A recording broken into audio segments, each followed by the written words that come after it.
guess this does take us to part of what I was curious about the analysis in that chapter that you kind of earlier you used the phrase neo-fascism, and I wanted to dig into this a little bit because like everything you're saying, right, like from like the Project 2025 stuff, it's obviously like all really like horrifically bad, right? But like it does seem to be very continuous with the sort of thing that you would get from like more superficially normal Republicans in the past, right? That this is that the unitary executive theory, as you said, right, was a big deal in the second Bush administration. Dick Cheney's a big believer in that. I mean, in a certain sense, that's what part of the Nixon defense was even about, right? When Nixon says, if the president does it, it's not illegal. And really the kind of like the authoritarianism that is certainly is certainly present, no doubt about it, in the Trump years. I mean, I think that I think the paramilitary organizations that you mentioned, to my mind, are kind of the least of it, because those tend to be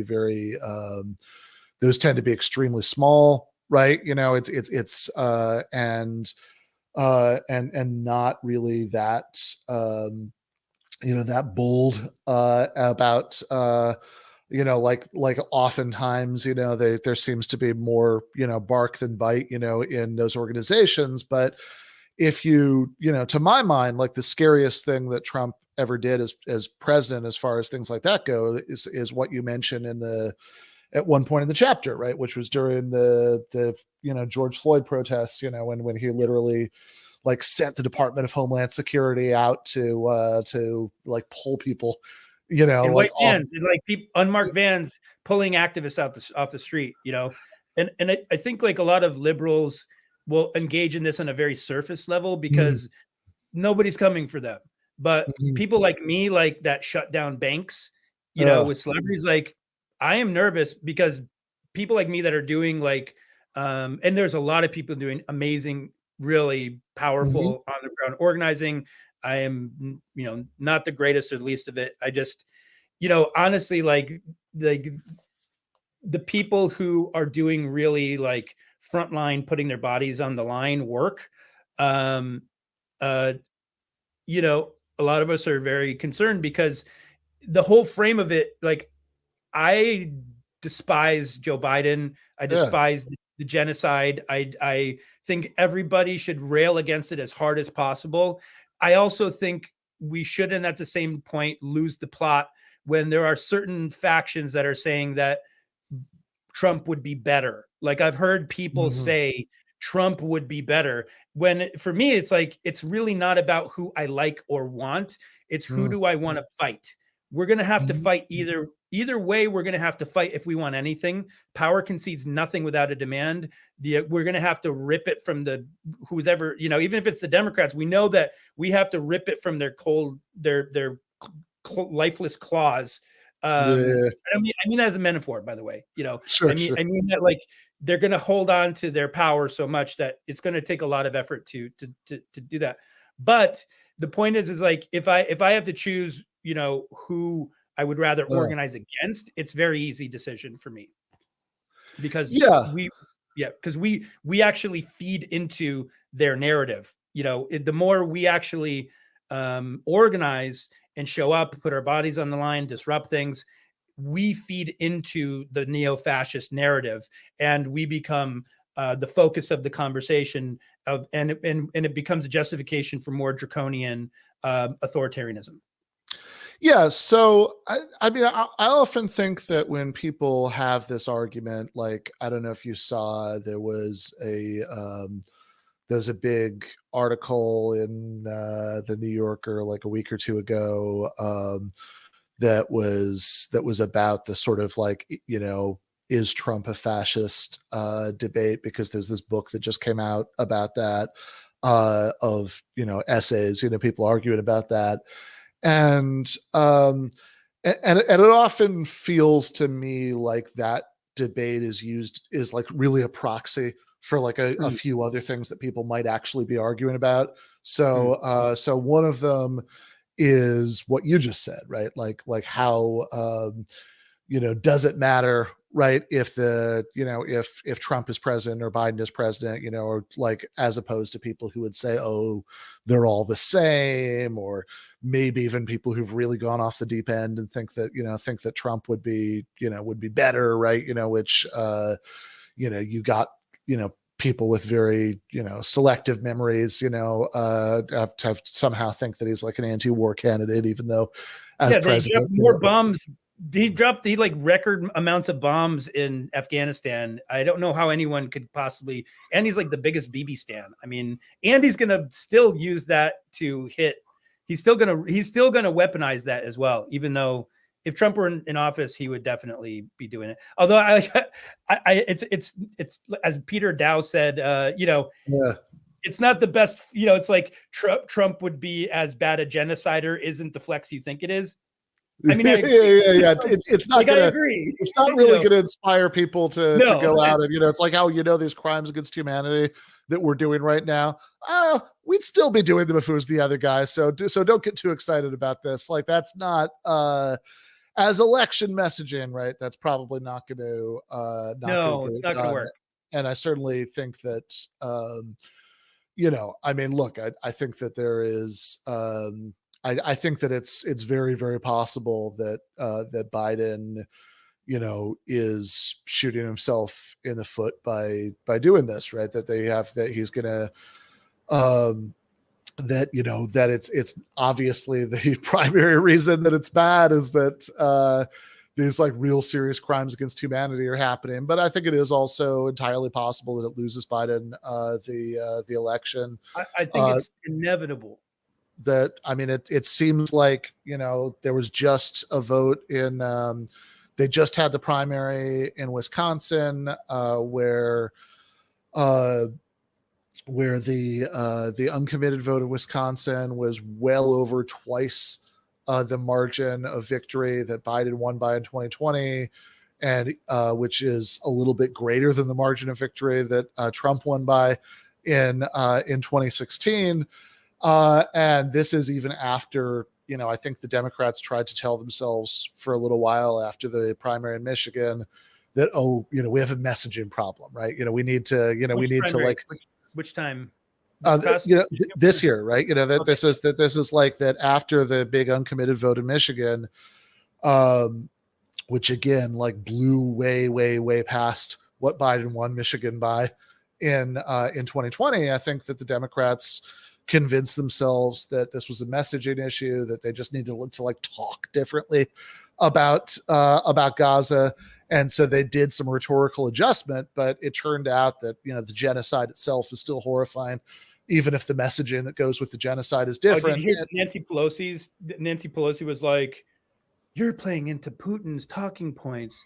Putin wants to. It's like, bro, like, yeah, no, that's not. Yeah, I think that's. Like, I think that's they're live streaming the genocide in front. Like, we can see, like, yeah, there's it's not going to work, right? Dead babies we can really like see, Yeah, no, totally, right. So it's like, so there's one.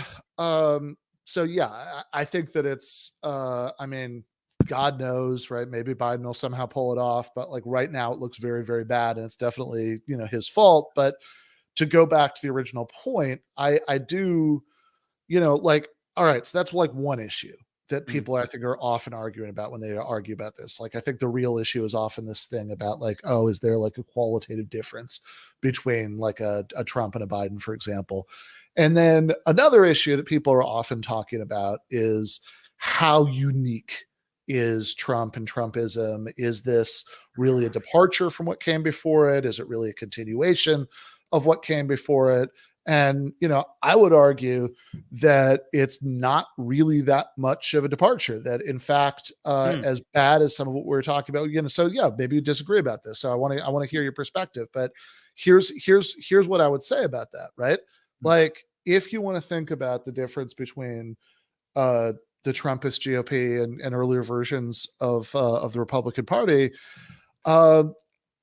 honestly, talk about right-wing authoritarianism, as very bad as the worst of what Trump did was, Mhm. I would say George W. Bush, right, was even worse. That they have the like the Patriot Act, the infrastructure of mass surveillance, the indefinite detention, Mhm. that's like torture. Mhm. Some of those out. Not only were those like maybe the most extreme rollbacks of civil liberties in recent American history, but some of those elements at least actually persisted and even grew stronger after he left office, that that Mhm. they were institutionalized and just became part of the bipartisan consensus. And Trump, Trump didn't really, you know didn't do that, right? I mean, he certainly doubled down on all sorts of horrible things that already existed, and there was certainly some grotesque heights that like the ICE and the border patrols, war on undocumented immigrants got to. But it's even that, right? I mean, ICE is an institution that was created Sure. in Sure. the Bush administration, right? So, Mhm. so it doesn't actually seem that different to me. Like even the Project 2025 stuff that you were talking about, a lot of that was this kind of agenda of Koch brothers ish deregulation, which is like, yeah, this is what these people have stood Mhm. for forever, right? Like this is Reaganism. Mhm. I guess it seems to me that as sort of as much as Donald Trump as a person sort of is a kind of cartoon villain, right? In a lot of his affect, right? Like he's just a deeply strange person, and is obviously deeply awful. It does seem to me like MAGA strikes me as much more of a branding exercise for something that already existed than this new thing How that's like Question really though, different. Yeah. how much time have you spent infiltrating any of those groups? How much time have I spent infiltrating them? Zero time.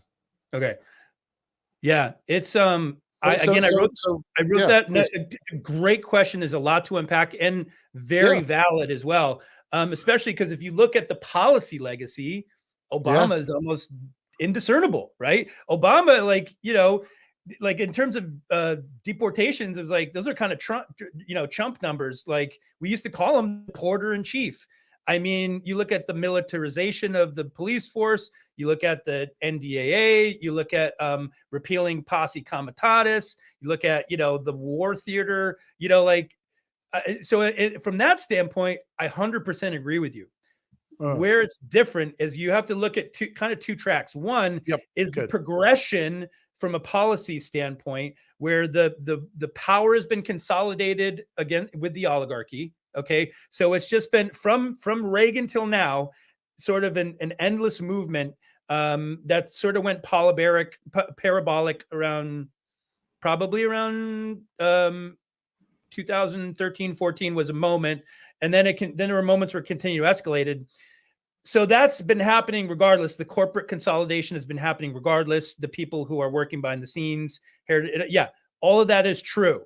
Now, but this is a new thing. Now, I don't think I think it would be I think it would be a mistake to Mm, discount the brand of what he is doing culturally, how okay. he Yep. is empowering. It is a populist movement where he is normalizing authoritarianism. He has created a cult, and he is correct. He could go and shoot somebody, and his Mhm. followers wouldn't care. Okay, so all of the conditions we've seen historically, where most dictators come to power by democratic means.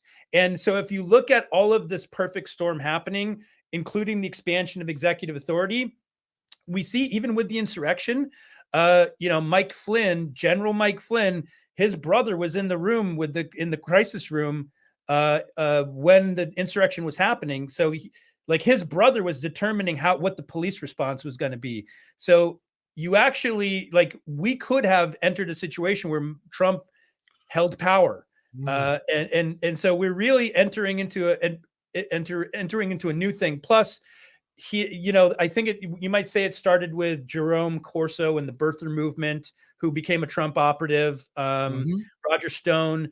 What's happened is that the electorate's become, more black, more brown, more left.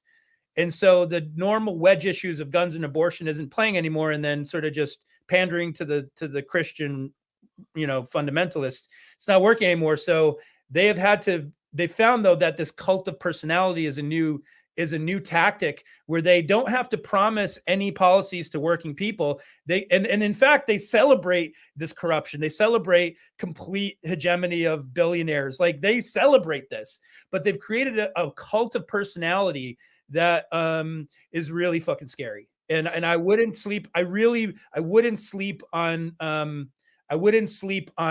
what could we think that it maybe it just happened in the past. We don't think it could happen again here.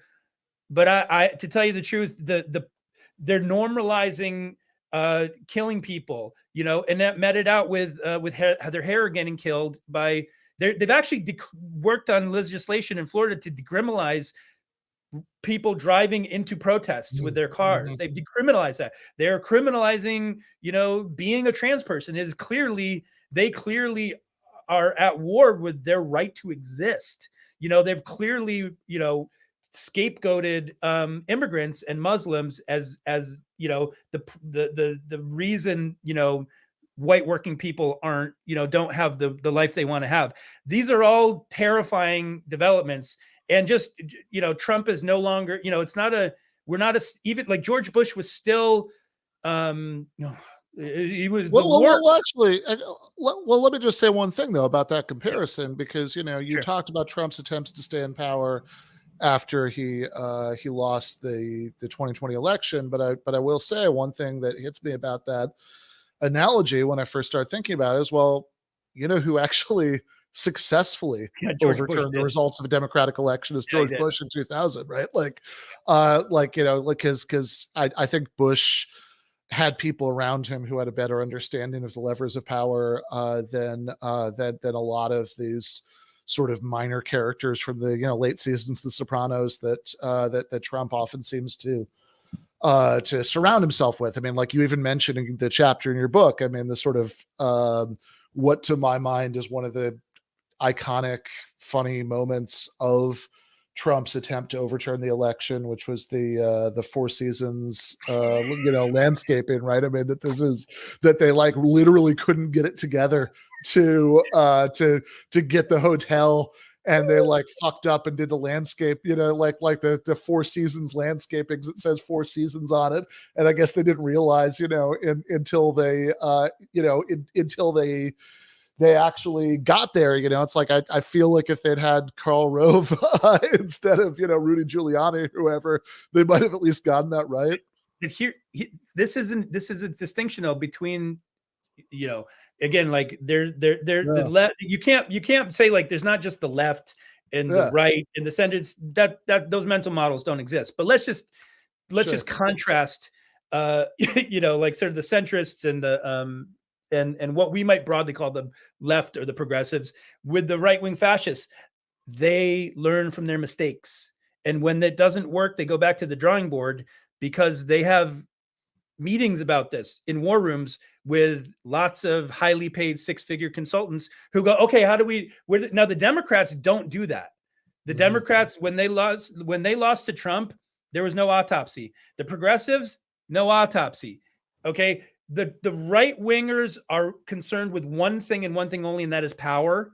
And that power is used to forward their faction of the ruling class. Okay. So that's the whole ball game. So they go back, and that's why I bring up Project 2025, is because they're thinking, even just look at Grover about Grover Norquist's Wednesday meeting. Have you heard of that? Oh no, I don't know this. Yeah. So again, part of this book is to put forth ideas for how leftists, progressives actually can start thinking about building power to actually change the system. Because I introduced a couple ideas like consumerist politics and prefiguratism, where we like fighting for the sake of fighting, but there isn't a whole lot of long-term strategic thinking. we're actually trying to think it through. How are we actually going to end the war, end the system, abolish ICE, defund the police, like all the things we like to do. We rarely think it through and create the long-term strategies. And but the corporate right wingers, they think it through. They think these things through, and you just look at the way have run the table with federal judges. Trump appointed 300 lobbyists to. I mean, he Rex, a fossil fuel executive and head of the EPA. Like that's crazy. Yeah, look, I mean, in 2020, I was living in Michigan, and I voted for Joe Biden very unhappily, but like I have, but I always said, just close your eyes and think about the NLRB, right? That Trump had spent the last 4 years. Every time there was an opening, filling the National Labor Relations Board with hardcore union busters, and I think that that still seems like a defensible calculation to me. And I think that if I was still in a swing state, I think there's a decent chance that between now and November I could get myself into a mindset where I would be just about able to drag myself to the polls and pull the lever for Biden and go home and throw up. But I'm also very grateful that I live in California now. And the California privilege is nice. But here's the thing, my goal in writing the book is to shift the conversation, because who do you want to vote for is missing the point, in my opinion, missing the point. The point is that we have been so conditioned to be consumers. Our identity is as of a consumer. We've been conditioned that way by capitalism, that all we had to do, the only thing I got to do is show up to vote, and then I'm done. And then the myth of the technocracy, like all the smart, people, the Ivy League educated people, they're figuring it out. Elon's going to invent something. No one's coming. The point of this book is that nobody is coming to save us.